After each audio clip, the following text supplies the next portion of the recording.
Use that word. I think we can get going. Colleagues, good to see you all. There we go. Comrades, friends, supporters, Tory spies, you're all welcome here. It comes to something when the representative of the Labour Party shadow cabinet is better dressed and groomed than the journalist. But there we go. And of course, Policy Exchange, its roots with Michael Gove, Francis Maude in the Conservative Party. So it's quite a thing that you're here to talk in social media mentions are filling as we speak. I can't believe he's speaking to those terrible Tories at Policy Exchange. But, you know, from my perspective, God loves repentant sinners. It's good to see Policy Exchange. Very good. All right. In hoc with a centre-left, where the intellectual energy and ideas are. He said, right, okay, let's... We had the Spectator here last night for the first time since Labour's been in office. I'm so sorry, I shouldn't mention that. There was a much better party along the road, much busier. Wes, let's crack straight on with it. Yep. We've just heard a barnstorming speech from the Shadow Chancellor, I think 7 standing ovations, and the kind of music pulsing intro, which I have never seen for any Shadow or indeed Chancellor at a conference. I don't think even Gordon Brown got that kind of reception. So a really big moment. But her message was iron discipline on no more tax rises and really tight control of borrowing. Now, you need to reform the health service. And we've heard from you in the past about how you want to do that. You want to reform primary care so that fewer people are going into hospitals, and then you want better social care to deal with people coming out of hospital. And that all makes sense, but it does strike me that there are serious upfront costs in radically transforming primary care so that you can save the NHS. There's also huge waste and inefficiency built into the way that our model of care is structured, and contrary to what you read you know, in some newspaper columns, that to be serious about reform, you have to change the model of funding. That's kind of red herring. The reason why other countries' healthcare systems have much better outcomes than ours isn't because they have social insurance systems or they don't do free at the point of use or single payer as we do in the NHS. It's because we have in this country a system of late stage diagnosis and treatment, which is worse for the patient in terms of outcomes and worse for the taxpayer in terms of the cost of treating and failing to treat in some cases those late stage cases. And so you have to rewire the way we do healthcare in this country with, I think, 3 big shifts. The shift from an excessive focus on acutes to primary and community, better access to general practice, mental health, social care, you know, but primary care system. You need a big shift from analogue to digital, and you need a big shift more broadly, and this goes beyond the NHS and even the Department of Health and Social Care, to look at the social determinants of health and really genuinely focus on prevention, and not just early diagnosis, which is important, but prevention and promoting you know, good health. I really want to come on to that as well. But nonetheless, all of those things that you've talked about do require early investment. And given the fiscal constraints that you're going to be facing, if and when you're in government, my question is, how quickly can people start to expect to see some changes, whether it's to the waiting lists or to the way they're treated as they come into hospital? Well, firstly, I've been honest about the fact that in terms of getting to where we want to be, the NHS not just back on its feet, but fit for the future, and we will have a serious 10-year plan for health and social care. Because I wish that it would be possible just to vote in a different government and wave a Labour magic wand and the problems suddenly disappear and go away. The challenge is deeper and actually more existential than that. You know, we've got, yes, an immediate crisis in front of us in terms of the longest waiting lists in the history of the NHS, but actually we've got a fundamental existential crisis for the future sustainability of the system, because unless we change it in the way that I've described, you will map across waiting list crisis with the underlying challenges of higher prevalence of chronic disease, and growing ageing population. And that is the sustainability threat to the long-term future of the NHS as a public service, free at the point of use there for us when we need it. There are some things we can do quite quickly, I think, particularly on waiting lists. And we've set out this weekend going into Labour conference, the approach we will take to start cutting waiting lists and beating the backlog. For just £1.1 billion going directly into the pockets of NHS staff, many of whom, like others, are struggling with the cost of living crisis at the moment, we know it will be possible to deliver extra weekend and evening clinics to provide 2 million more appointments a year. We know this is possible because some of our leading hospitals, like Guy's and St Thomas's, have been doing this already, and there is enormous demand and appetite for staff to do that. So it's good for staff and good for patients. You look at what we've said in terms of diagnostic capacity, doubling the number of CT and MRI scanners. Doing something as simple as that in the first term of a Labour government doesn't simply double, it literally doubles the number of machines, but it does more than double the capacity, because they're not just more of the same, it's more of the new, and you can actually reduce scanning time by 35%, so there are real productivity gains there too. Then you start to look at what else we've committed to, the biggest expansion of NHS staff in history, to make sure that in the longer term the NHS has the staff it needs to treat patients on time. Mental health support in every primary and secondary school, and community mental health hubs in every community to stop people being in a mental health crisis and ending up in A&E or ending up on the streets in mental health crisis and accompanied to A&E by police officers, I've seen on countless visits during this last year. If we delivered any one of those things, that would make a remarkable difference to people's lives. Taken together, it's the foundation of a serious plan to get the NHS back on its feet and fit for the future. Fully costed, fully funded, and doesn't even break the bank. Your leader, Keir Starmer, was asked on some Sunday morning television programme, I can't remember the name of it just now, about the plan to pay NHS staff, particularly doctors, properly to get them onto weekend working to start to get the backlog down. And he conceded that they would probably be paid better if they carried on doing work in the private sector. So can you be straight with people and say that you are relying to a certain extent on the public spiritedness and sense of duty of NHS staff to work those weekend shifts to get the waiting lists down? It won't all be done by money.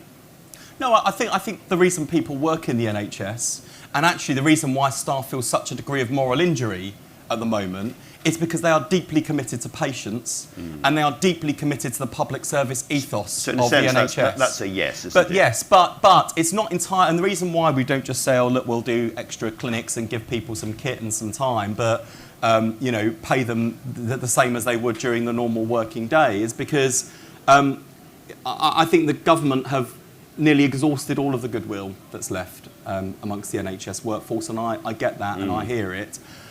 What we are doing is, I think, providing fair reward for people who are able and willing, so it's voluntary, able and willing to put in the extra time. And those hospitals that are already doing this are seeing remarkable results. But as with so many things in the NHS, in terms of excellent practice, excellence is often exceptional. It is the exception, not the norm.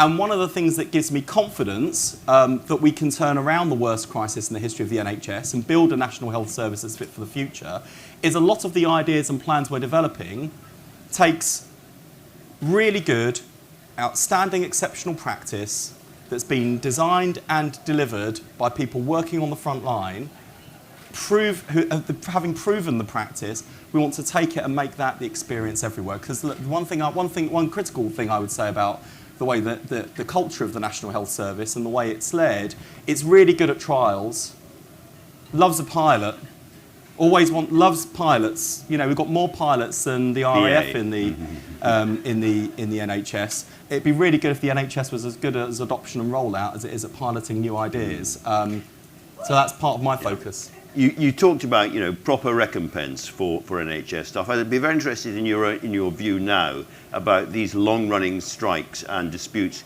between the NHS and the BMA, with whom I know you've had a very, very close, warm, mutual admiration society over the year or two.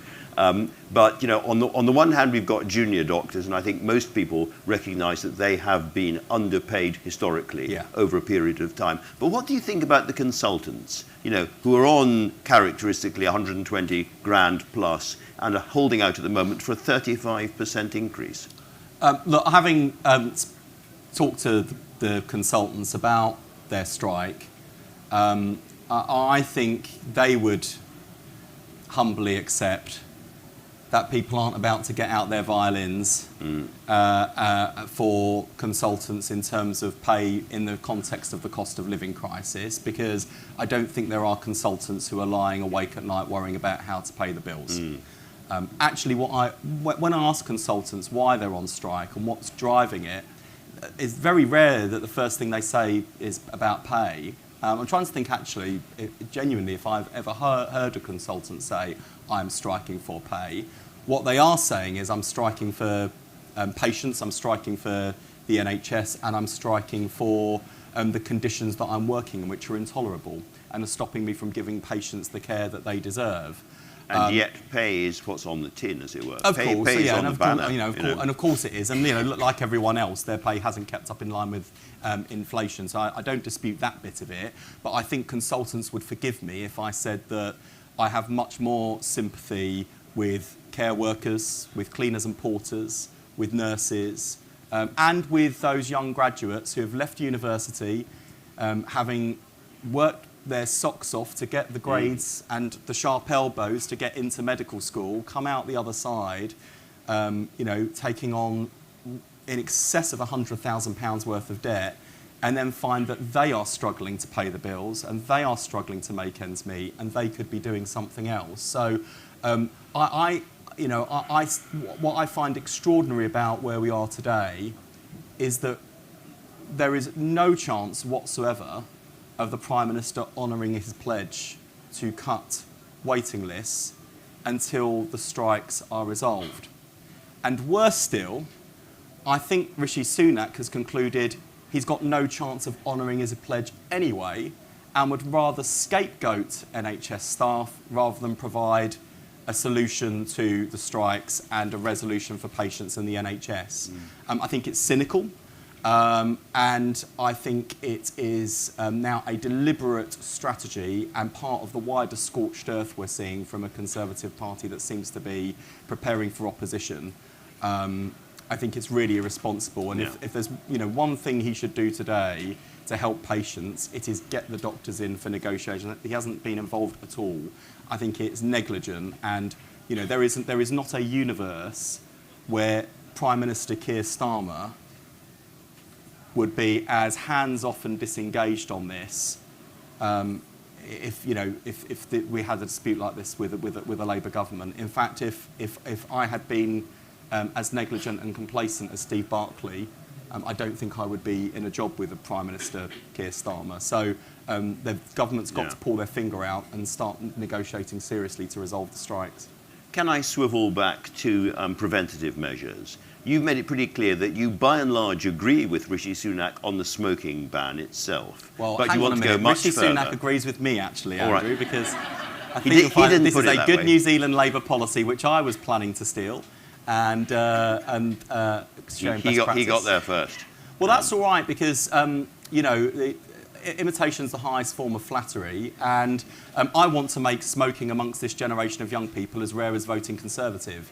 And the good news for Rishi Sunak, and you heard a different barb from Rachel in her outstanding speech today.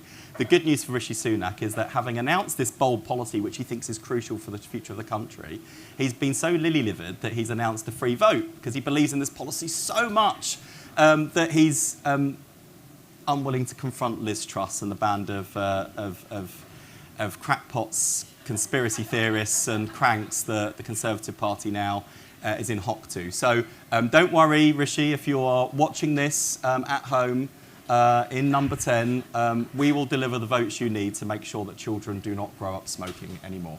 Very interesting. And the second part of the question really is around vaping. You've made it very clear again how hostile you are about the kind of the sugary packaging of so many vapes aimed, frankly, at children.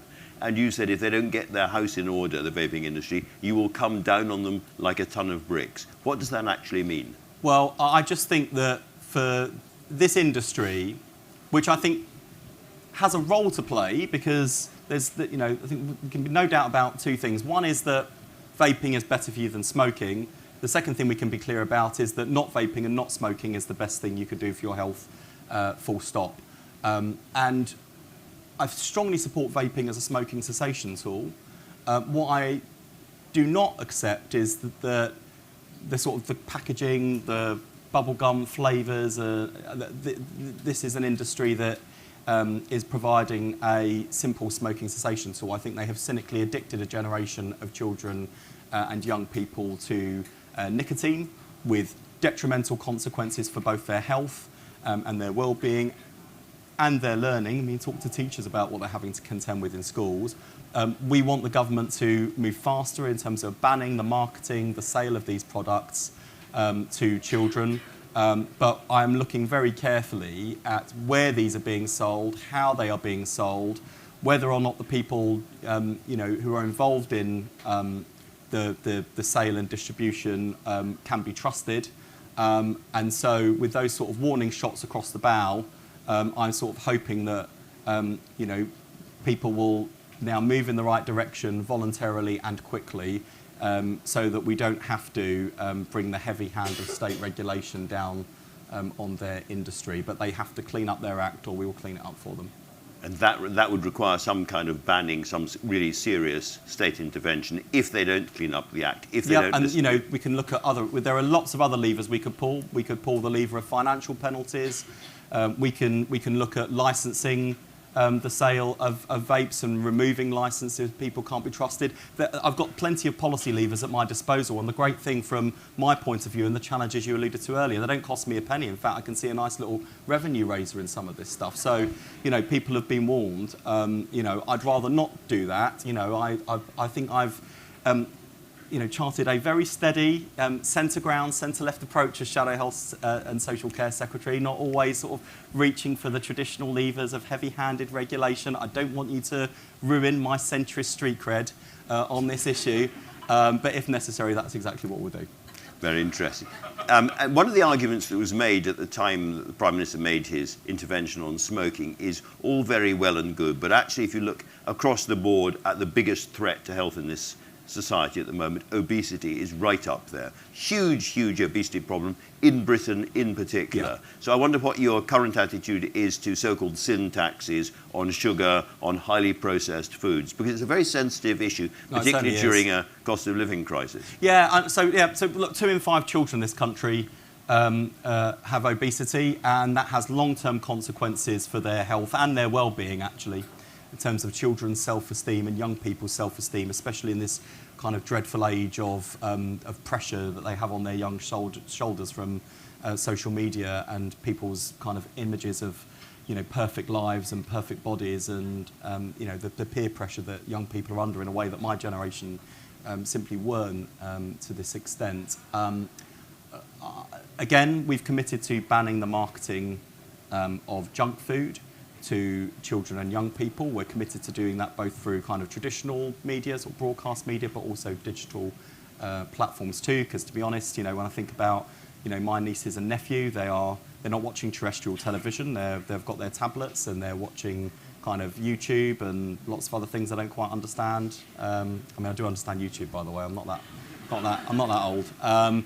But here's the interesting thing on sugar taxes and sin taxes, because I sort of, in the uncomfortable position, my critics would say probably not unusual position, but actually genuinely unusual and uncomfortable position of George Osborne being stood to my left on this issue and demanding that we extend the sugar tax, that we have more tax and more regulation in terms of our diets.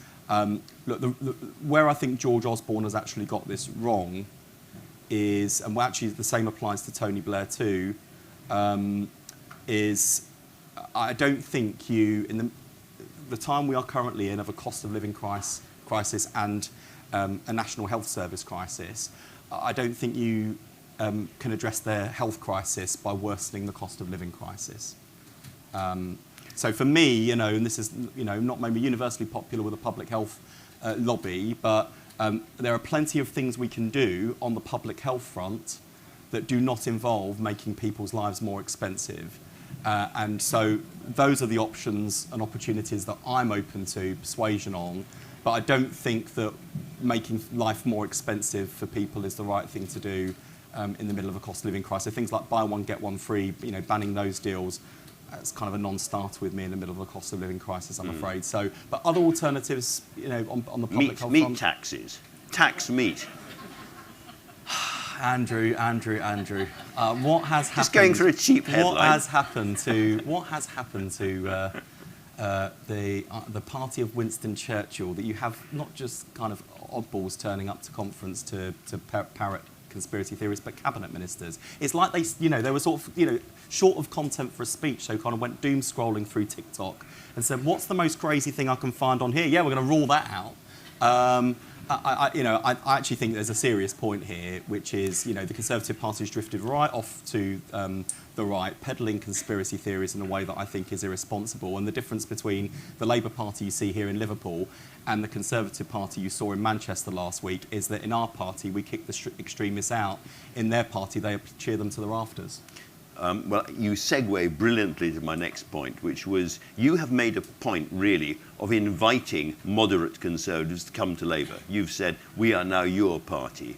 And there certainly were some there's really dangerous conspiracy theories, I would say, swirling right around democratic politics in this country. Yeah. I'm going to be writing about this for the New Statesman soon. And it's a threat to everybody. But in your appeal to, as it were, centrist, kind of middle of the road, traditional Conservatives to come over to Labour, there will be many of them who think, yeah, I'm quite tempted, but in the end, Labour is still pretty anti-car, and I love my car. I'm quite tempted, but I'm really worried about migration, and I'm not yet convinced Labour has the answer on that. In other words, there's a series of things they still want to hear from the Labour Party before they're going to come over. Are you, as a party, do you think, going to move further towards them? In this room of Francis Maud and Michael Gove, can you share that thought? Well, firstly, I just never accept the characterisation of Labour being sort of anti-motorist. We're pro-public transport and pro-people getting about, which was, the irony of Mark Harper's bonkers speech last week. We're quite keen on getting people around the country. It's not us that are cancelling transport infrastructure projects.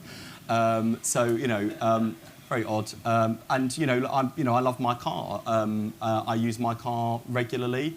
And the biggest challenge for me at the moment, aside from the fact when I drive across the board from my constituency into Conservative-run Essex County, sort of start getting whiplash from the deep potholes in Conservative Essex.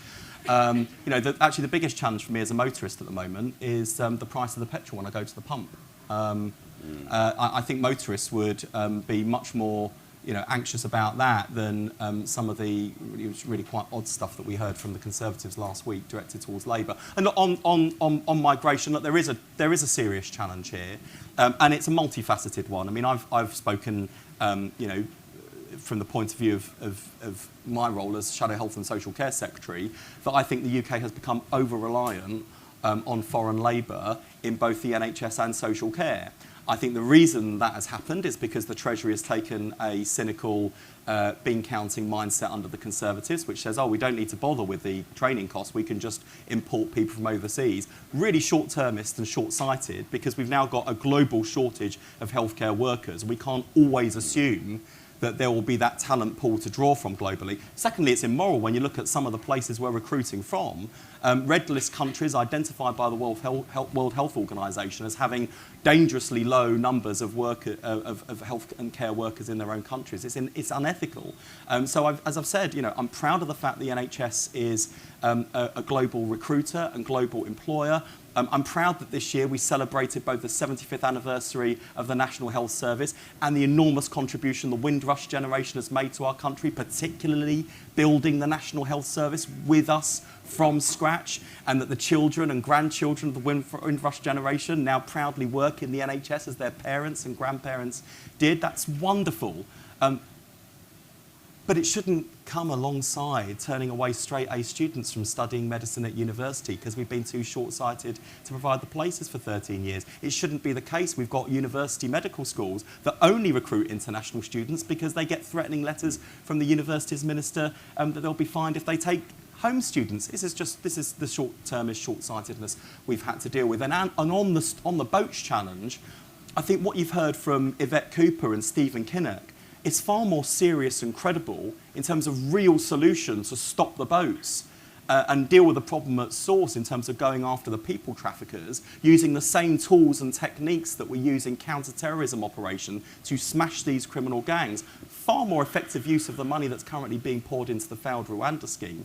So I hope that when people look in at the Labour Party, as they will be this week, you know, outside of a general election, this is the most important week in the next year for the Labour Party, because it's a moment where the voters look through the window at the Labour Party and see if we've got our house in order. And I think that whether it is on the challenge of illegal migration and the boats that we see crossing the channel, whether it is the challenge of how you build a better transport infrastructure, how you get growth back into the economy, how you deal with law and disorder, or how you build a national health service that's fit for the future. We've got the team, we've got the plan, and we've built the platform for Labour to put a case to the country that says if you want to give Britain its future back, I'm afraid there is only one serious team on the pitch, and that's the one that's been captained by Keir Starmer.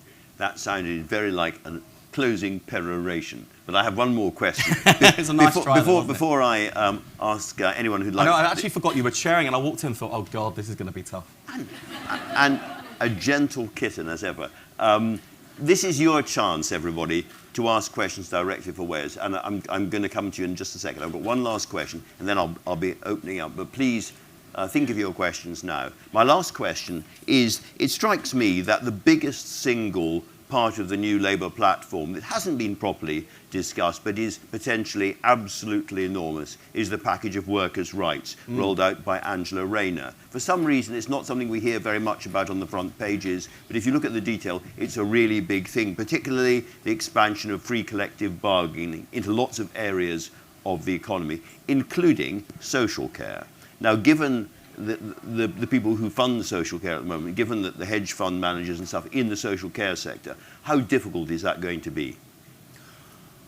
Well, there's a lot riding on my shoulders and Angela Rayner's shoulders because, Angela's got within the package for, New Deal for Working People, a commitment to introduce fair pay agreements, and we are going to start with social care. Yeah. And for me, I see this as actually an enormous opportunity to solve a really big problem we have in social care. And there's no shortage of problems in social care. That's why it's going to take 10 years to sort that out too. But there is, I think, like the NHS, a fundamental challenge here around workforce, around recruitment and retention, and the fact that we ask people to do really important work with us, for the people we love. And we don't treat them as professionals, we don't respect them as professionals, we don't pay them as professionals.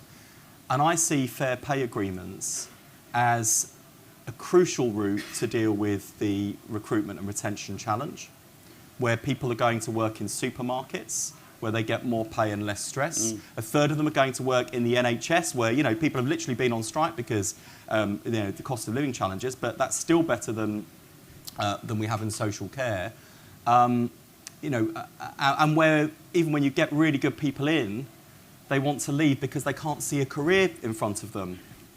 So I think there's a real opportunity for us to build the recruitment and retention plan, the professional status and responsibility and recognition, and the career progression, so that someone who starts their career as a care worker doesn't just have the potential to come up through the trade union movement and become our country's deputy prime minister, as Angela Rayner has, but has the potential to start off in the care system and become a leader in the care profession. Given the relatively small investment at the moment in the sector and the tight profit margins, where's the money going to come from? Who's going to pick up the tab for this? Well, at the moment, there's an enormous amount of waste in social care, because what this government has tended to do in recent years is announce fairly last minute, fairly short term in terms of the commitment, and they might renew funding year on year, but they don't get that kind of medium term commitment. So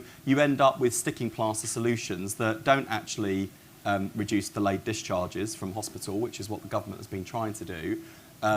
Just pours taxpayers' money down the drain without delivering the impact, and means that you don't deal with either the immediate crisis in front of you or the deeper problems. So I think, again, it comes back to the point I make with the NHS. Before you start thinking about just pouring more money into the broken system and therefore wasting it in the process, you've got to make sure that any investment is accompanied by reform.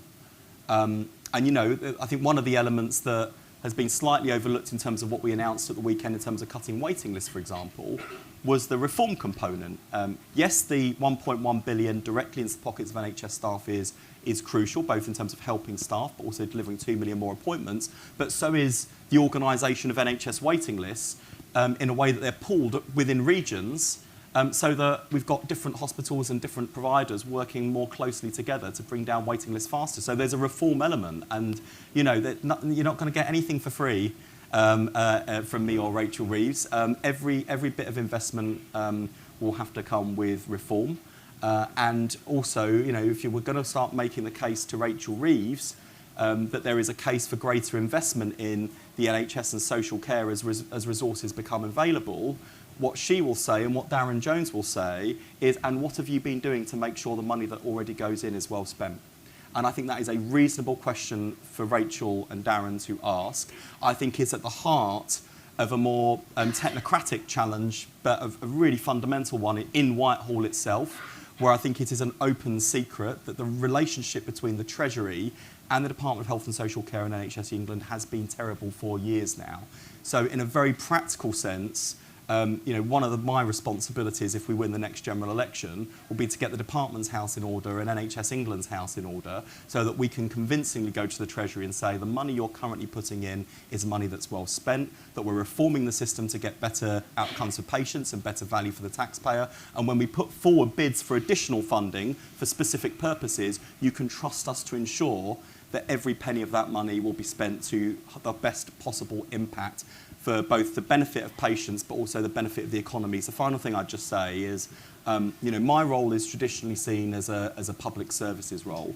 I've chosen to interpret this role in opposition in the way that I would choose to interpret it if we win the next general election, as both a public service role and an economic role, because there is a direct relationship between the health of the nation and the health of the economy. And you know, you look at the challenge that Liz Kendall has got at the moment, and will have if we win the next general election, of the sickness rates in this country, and the impact that's having on employers, and therefore on productivity and growth in the economy. Unless we get people off those waiting lists and back to work, we haven't got a growth policy. And I thought it was, again, maybe lost a bit, you know, with the news on Sunday, but it was a significant positioning moment, I thought, that on Sunday, Keir chose to go into his first sort of big interview around the party conference with announcements both on the National Health Service to cut waiting lists and in education in terms of vocational skills, education and training. Both of these are growth policies, and that's how Keir sees them. And so health policy is economic policy. We will have a better relationship with the Treasury if we can both demonstrate we understand health and social care in relation to the productive economy, but also if we can demonstrate that every penny that's going in is money well spent. Right, I can see about 50 or 60 hands going up already. There's a gentleman there in the far corner. Now, you can either wait for the microphone, probably wait for the microphone, or you can bellow. But that was a really, really rich conversation. At least two stories there, Wes. Neither of them, I think, will cost you your job. Yes, thank you. I'm Nathan Jones. I'm the Senior Policy Officer at the National Care Forum. We represent not-for-profit care providers. So just two quick questions. Really good to hear you talk about social care. It would have been the question I asked if we hadn't heard anything. But I guess the first one about, you know, our public services, including social care, have been underfunded for the last, you know, not even the last 13 years, longer than that in terms of when we come to social care. So the first question is, in terms of having a model where investment actually stays in the sector, would you consider not-for-profit provision as one model of doing that and keeping money in the sector without it being extracted by hedge fund-backed providers? And I guess the second point is about the framing of social care, and we can see it in the whole conference here. The NHS, quite understandably, overshadows social care in every conversation. There are a lot more fringes at this conference about the NHS, and yet social care has a bigger workforce and has a much deeper problem, and yet it could be quite key to the preventative focus that you want to you know, bring to fruition. So how do you reframe the narrative so people understand what social care is? Yeah. I'll move around. Yes, and then yes, and then I'll... Sorry, you want to... Oh, sorry, yeah. I thought, why are you whispering? It was a very good question, but... Yeah, sorry. That's a really great question. Firstly, look, there has been underfunding, of course there has, but I've just got to be really blunt with you in a way that Rachel would expect me to. The public finance is an absolute mess. There are lasting consequences for the Conservatives' reckless mismanagement of the economy and the public finances. So, I'd love it if more money was the answer, but more money can't be the answer. And secondly, at this stage, probably less so in social care, certainly is the case in the NHS. I'm not convinced that the challenge I've got is persuading the NHS it needs more investment. The challenge I've had for the last 12 months is 24 months is to persuade people in the NHS that it needs reform. And I'm up for a debate about what that change looks like. But I think I have finally won the arguments that just pouring ever-increasing amounts of money, and taxpayers' money we don't have, into a broken system is not going to be delivering good use of taxpayers' money. So I will reach for reform as my primary focus, and investment, investment as a secondary focus, partly out of necessity, but also because I think it's important to change the culture. And secondly, on framing of social care, I think you should relax about the fact that people are talking about social care through the prism of the NHS. I think it is an enormous opportunity for the social care system that people are talking about it at all, because for all the reasons you say, and we know, it has been overlooked and undervalued. The reassurance I want to give you is that I see social care as being important on its own terms, whether for working age disabled people and children and young people, or indeed for people in old age who want to not just look back on a life well lived, but to live life to the full until the very end. And again, going back to the point about the productive economy, goodness, and the fair pay agreements, if you want a genuine levelling up policy, putting more money into the pockets of a care workforce, which are disproportionately working class women in working class communities, that's a real levelling up policy right there. Lady here. Thanks. Hi, Nicole from Breast Cancer Now. Just looking into the practicalities of implementing your vision, there's a lot of good work going on around the country that aligns to what you want, delivering great outcomes efficiently. But there's also a lot of missed opportunities on areas where this kind of work, like family history services, are not being commissioned or not being delivered to the full potential everywhere. So how are you going to ensure, what's your strategy for ensuring that your priorities are shared by ICBs and cancer alliances and everyone else, and that there is transparency and accountability at every level? Yeah, it's a great question. I've talked about the importance of having a 10-year plan for health and social care. What's even more important is that everyone feels they have a stake in it.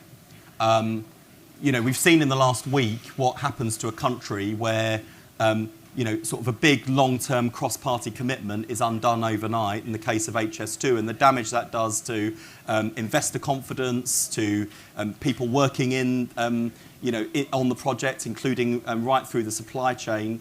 And the same sort of principle applies to health and social care, in the sense that if you've got, as we have, a mission-driven approach that has some very clear goals in mind, set by government, as would be, as is the right. If we win a mandate from the country, it's our right to set the mission, to set the goals, because we'll have a mandate to do that. You then got to mobilise people. I'm not naive enough to think that I'm going to save the National Health Service and make it fit for the future. Because as a single politician sat behind one desk in Whitehall, that is beyond my means. We can get the NHS back on its feet and make it fit for the future if there is a clear focus, clear purpose, and every part of the system understands its role and where it fits and how it can contribute. And if everyone feels they've had a stake in building that mission together. And I do think, one of the things that gives me hope and reassurance is there's very big consensus, I think, about the 3 shifts I described. There are also people who are showing already through their practice, their outstanding practice, what that could look like. The challenge is to get excellence everywhere. And the challenge for me in the the new landscape that you alluded to in terms of ICBs is to make sure that every part of the system is doing the thing that only it can do. And we've got to do something quite revolutionary in politics, which is to win power in order to give it away and empower the front line and leaders and frontline staff throughout the system. Lady there in green, and then behind her, lady in pink. Thank you. Sarah Woolnow, Asthma and Lung UK. I wanted to ask you about the wider social determinants that you haven't touched on. So around 7 million people are living with chronic lung conditions, asthma, COPD, others. And the wider social determinants are just a massive driver. So poor quality, mouldy housing, inability to afford healthy, nutritious food, toxic air. What's your approach going to be, particularly on clean air? So over 3 million people with asthma say toxic air leads to flare-ups, asthma attacks. In the political environment we found ourselves in the last couple of months, what will a Labour government do to tackle these broader determinants? And by political environment, I assume you mean Uxbridge. Yes. I thought we'd get through this without. I thought I'd survived Uxbridge in your initial questioning. We're still not over it. I'd say a couple of things. One is, on clean air specifically, we've got a commitment to a Clean Air Act. Even more excitingly, from my perspective, one of the things that I think really commends sort of Keir's approach and governing philosophy, really, is that there is an enormous opportunity with the mission-driven approach that Keir's outlined, and in particular the sort of mission we've set out and Keir announced earlier this year in Essex in terms of the health and care mission that he set out. We will have mission delivery boards at the heart of government, and that will involve pulling people around the table to be accountable effectively to the Prime Minister to bring to the table what their department will do to contribute, in this case, to the health of the nation, to make sure that we do faster diagnosis and treatment, to make sure that we have cutting-edge science and technology deployed, to make sure that we are preventing ill health, not just treating it. And on the prevention side in particular, you can just think about what every government department, literally every government department, can do something to contribute to the health of the nation, whether it's Bridget's Breakfast Clubs, which means that kids start the day with hungry minds, not hungry bellies, whether it's Angela Rayner improving housing standards and building the new homes that our country needs, good, affordable homes that keep people safe and well. You can see how government pulling together in pursuit of the mission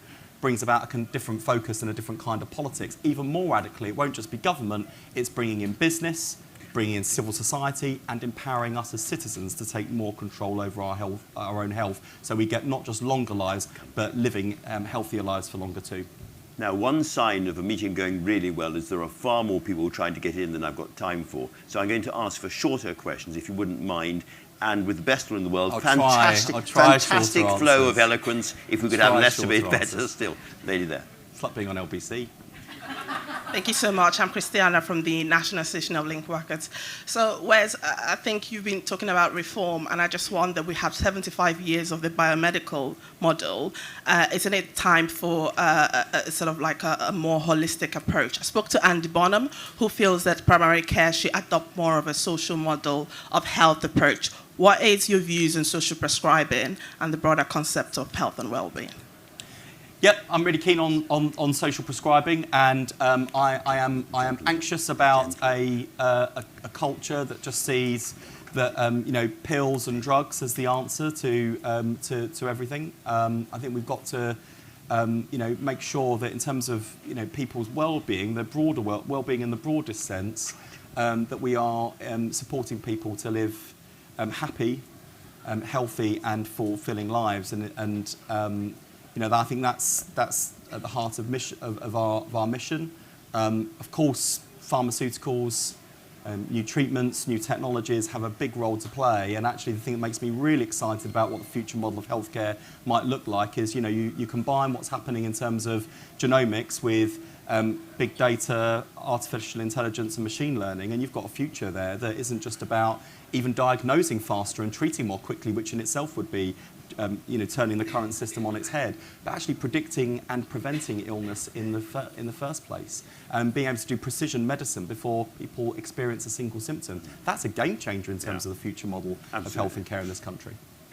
Gentleman there at the end.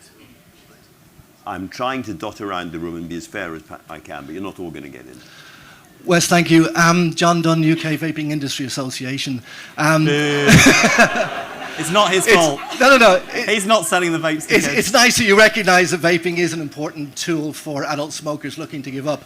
But the association has been calling for the increase of fines to £10,000 per instance, the licensing of vape stores, and closing the loopholes that are being used by irresponsible businesses. Are you willing to sit down with me and close those loopholes if you get into power? Absolutely, and I think what we've just heard from the industry is that the problem apparently isn't the industry, it's the government's reluctance to act in the face of calls from the industry. So, maybe I'm too hard on the industry and not hard enough on the government. That seems to be the message I've just heard from industry. I'll take up your challenge. We will start battering the government to do what you're calling on the government to do. And we'll see if Rishi Sunak really means it when he says he wants to take on the addiction of kids to vaping. Challenge accepted. Hi, my name's Alice, I'm 17 and I'm from Bite Back. So we're a youth activist movement and we're campaigning for a fairer and a healthier food system. So when I finished my GCSEs, I got a message from Domino's congratulating me even before my own mum congratulated me. And I like to think that she was pretty pleased that I had, finally got them out the way. And then they were offering me a pizza deal. Immediately, when I walk outside of my school to go back home, what do I see? Big surprise, Domino's advert on a bus. These types of clever marketing tactics that are so pervasive and all around us, they're not covered in the pre-existing junk food regulations that you outlined today. What is Labour going to bring, if elected, to protect me and all young people from these predatory junk food adverts? Very good question. Really, really great question. Very good question. If I was asked a question in return, how did Domino's get your email address?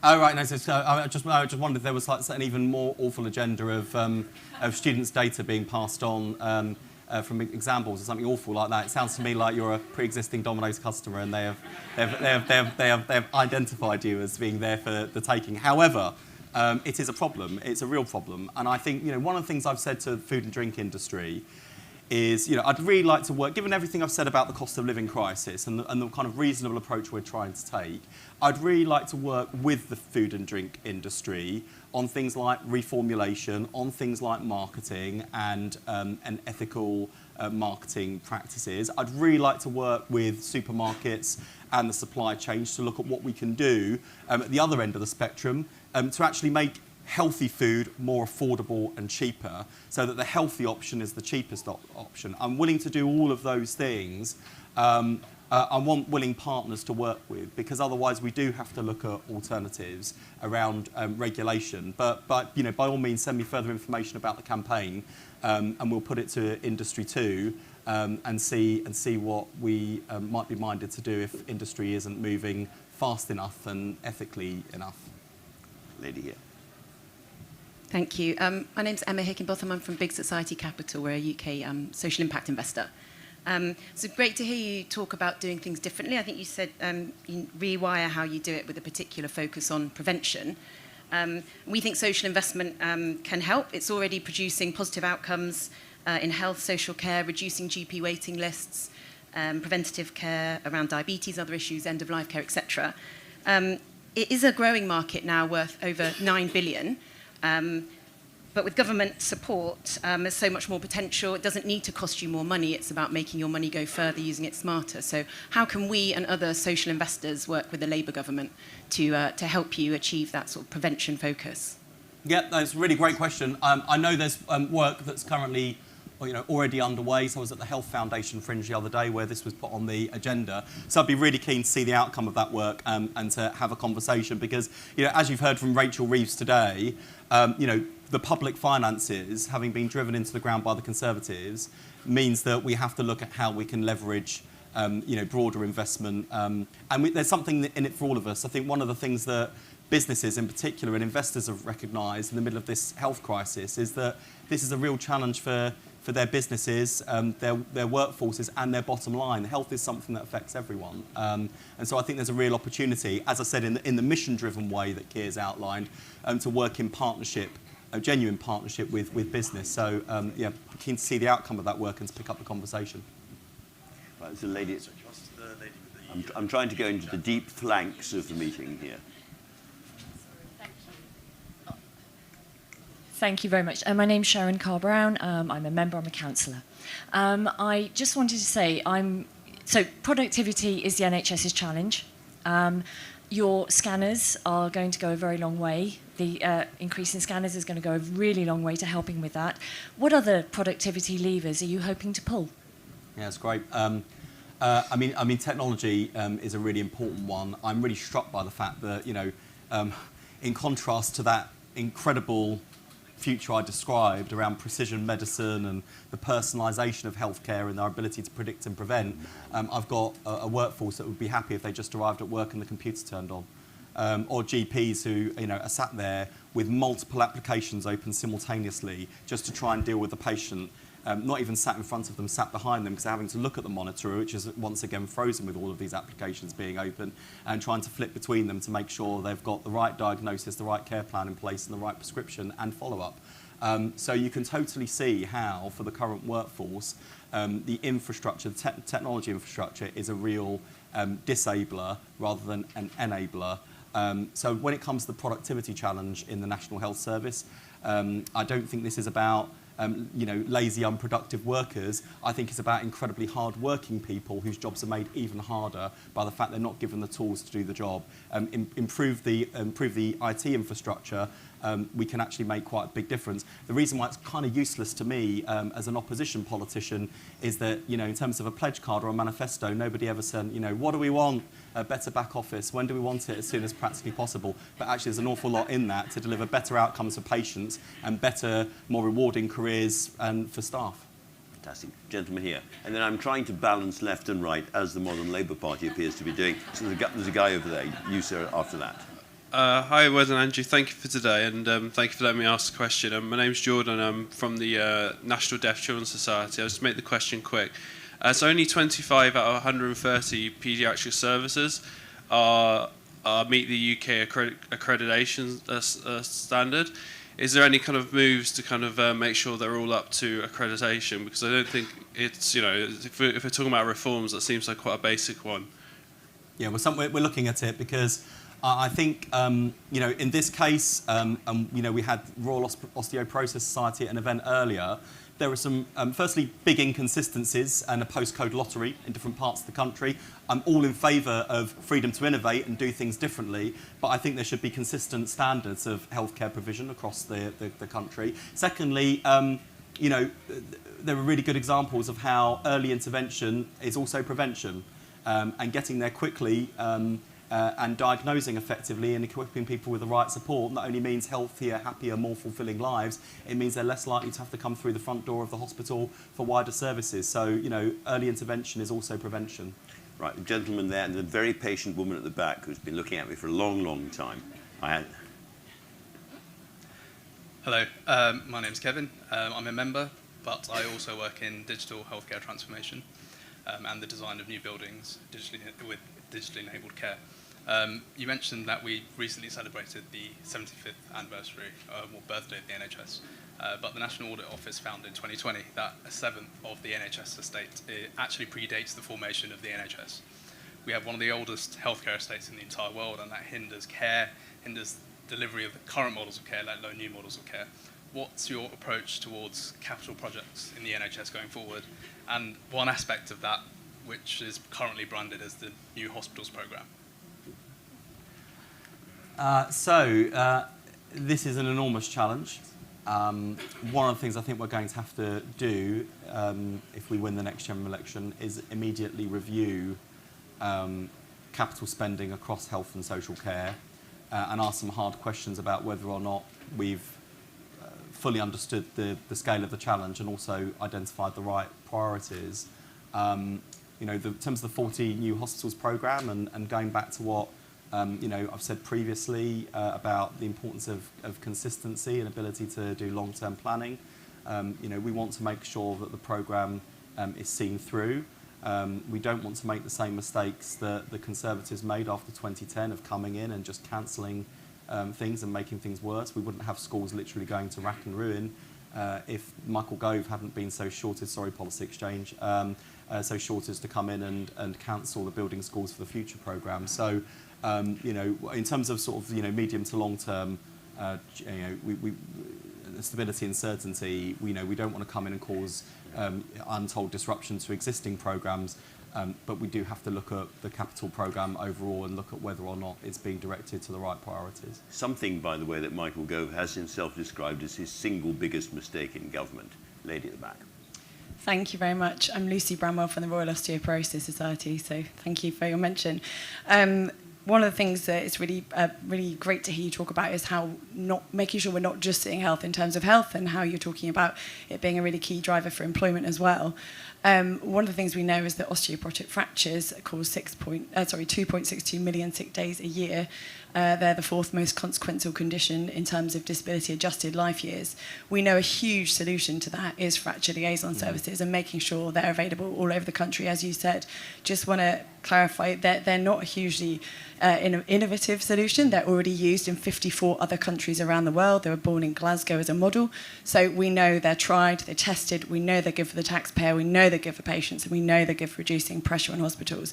We just need to make sure we get them rolled out. So my question is, will a Labour government sit down with us and talk about how we can make sure really basic services are rolled out for patients, and that fracture liaison services capture as the model of best practice for secondary prevention all those people who don't need to go on to have further costly fractures? Yeah, thank you very much for that question. As you can tell, I was struck by the question we received earlier, and it goes back to the point I made about inconsistencies of approach and waste of taxpayers' money, as well as the most fundamental thing, which is, a waste of people's time and healthy lives.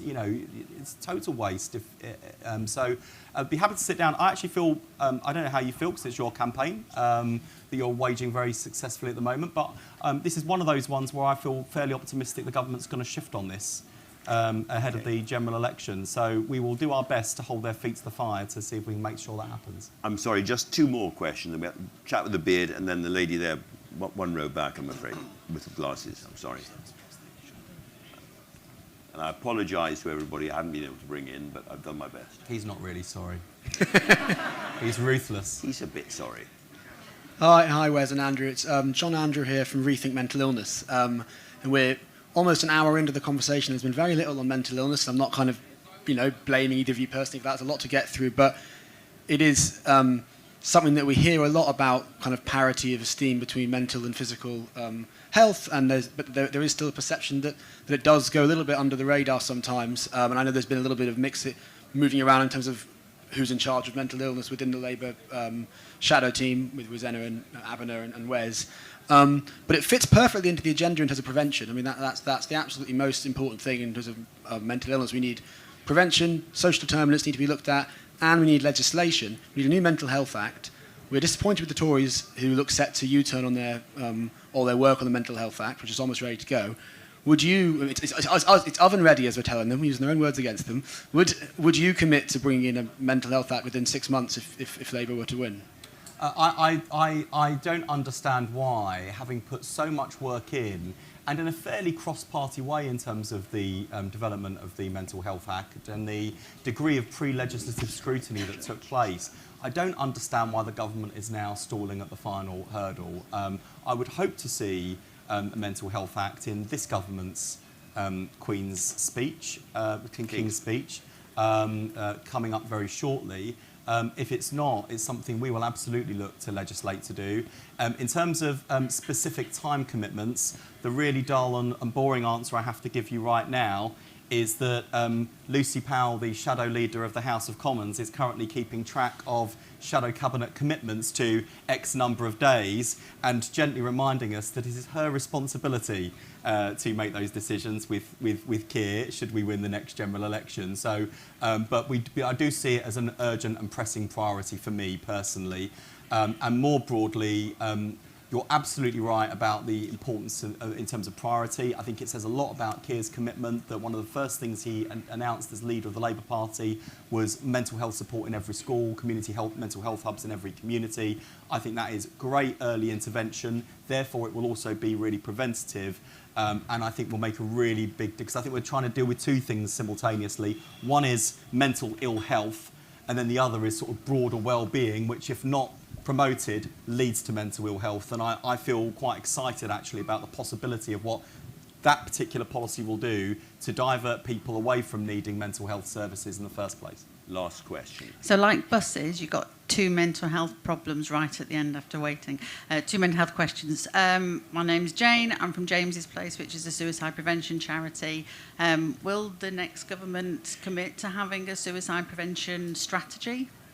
Absolutely focused on suicide prevention. In fact, in our mission document and in Keir's speech earlier this year announcing Labour's health and care mission, one of the goals that we set out was reduction in young male suicide, which is the single biggest killer of young men, which is itself a shocking and appalling statistic. It's not to say that, by the way, broader suicide prevention isn't important. We picked that out really as a signifier and as a statement of intent about where we want to be on suicide reduction and harm prevention overall. So I hope that's reassuring to you.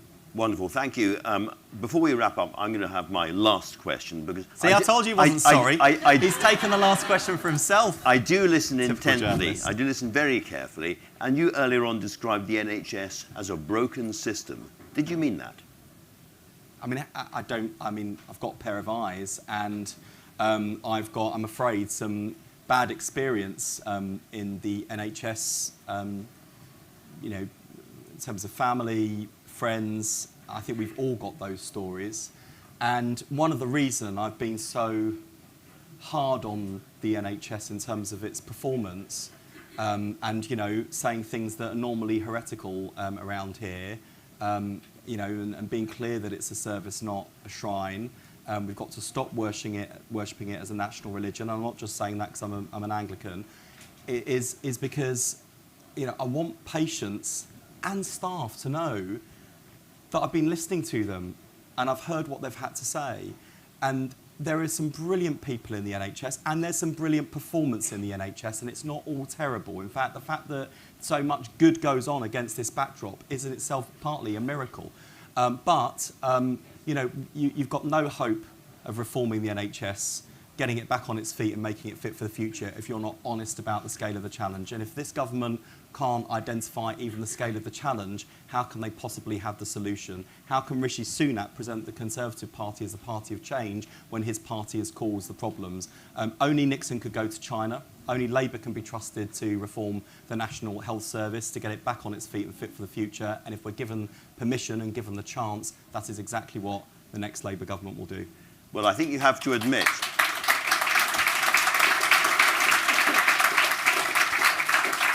that was a big and important thought on which to end. This whole conference is about trying to persuade middle ground voters to come over to Labour in big numbers at the next general election. If Wes Streeting was Keir Starmer's secret weapon in this struggle, then he's not the secret weapon any longer. Thank you very much indeed, Wes.